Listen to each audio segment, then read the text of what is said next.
Sir RJ. Good evening, Cagayan. Good evening, sir. Future question. Which traditional Filipino culture would you be most proud of and why? I repeat. Which traditional Filipino culture would you be most proud of and why? Ang may pagmamalaki ko pong kultura ay ang kultura ng Cagayano, ang tradisyon ng Cagayano. Kumbaga nagse-celebrate po kami ng iba't ibang kultura tulad ng pagluluto ng pansit, pagko-conserve ng mga kalikasan, mga magagandang tanawin at pinoprotektahan po namin ang mga kulturang ito upang mapalawak ang koneksyon sa bawat lugar at maging makilala ang Cagayano na isa sa pinakamagandang lugar sa Pilipinas. Yun lamang po, salamat.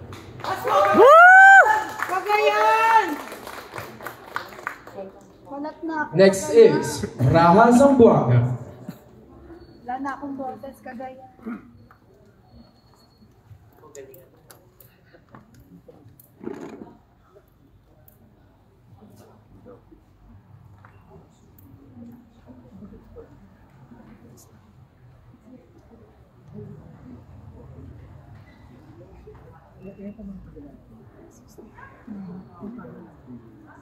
Hello, good evening. Good evening. This is my question.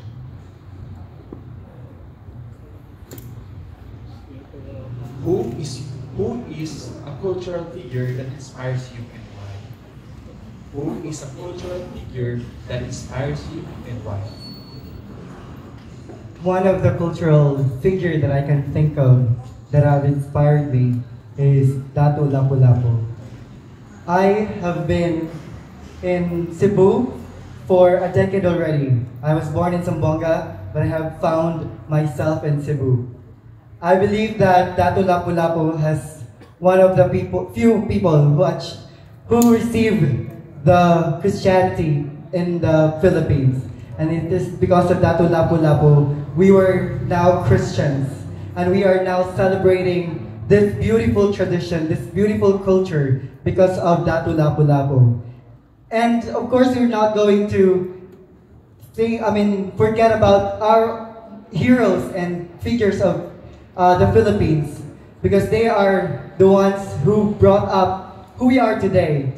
And I think that as an ambassador of culture and heritage preservation, I believe that in preserving this, we ensure that our culture, our heritage, our stories, and our language, and those people who have brought us today will be forever in our heart, not only recognized, respected, but preserved for the future generation. Thank you.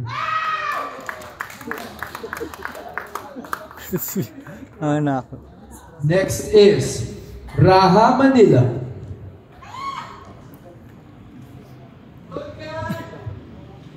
Hello, good evening. Yes, good evening. Here's my question. How does the concept of bayanihan reflect Filipino values of community and cooperation? Kindly please repeat the question. Yeah. How does the concept of bayanihan reflect Filipino values of community and cooperation?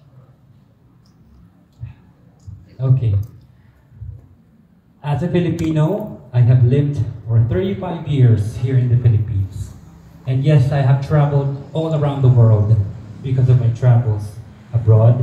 And I have came to understand na ang Pilipino ay nag-iisa dahil ang ating puso ay busilak para sa bawat kapwa. Bayanihan is not only a culture for the Philippines, it's not only in the history books, but what bayanihan means is embracing the vision and embracing the values of each and every Filipino born daily. Yan po ang mga values na dapat natin tinuturo sa ating mga kabataan ngayon.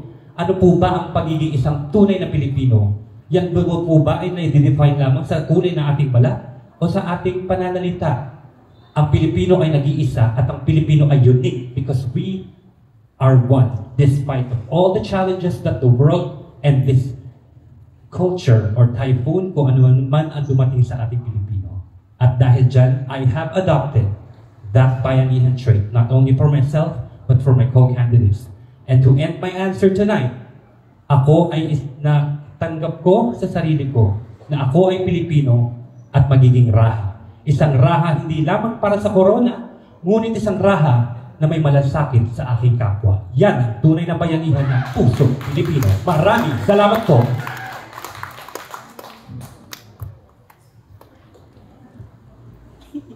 Raha Bantuan, it's time.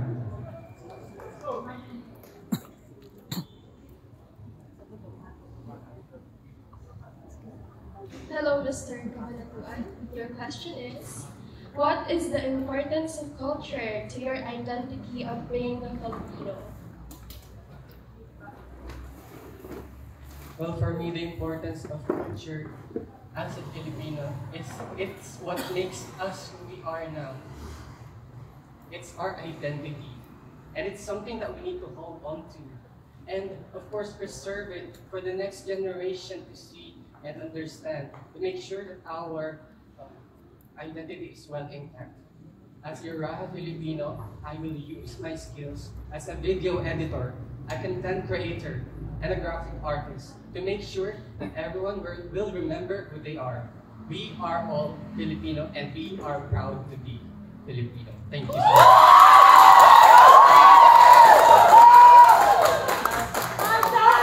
And last but not the least, Raha Laguna.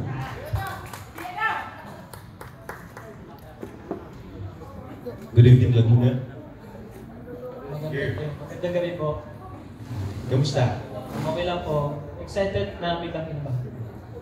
Alright, so here's my question for you. What Filipino characteristic are you most proud of and why? Again, I repeat, what Filipino characteristic you are most proud of and why? Magandang gabi po sa inyo lahat at salamat po sa mga orado na nakaupo dyan.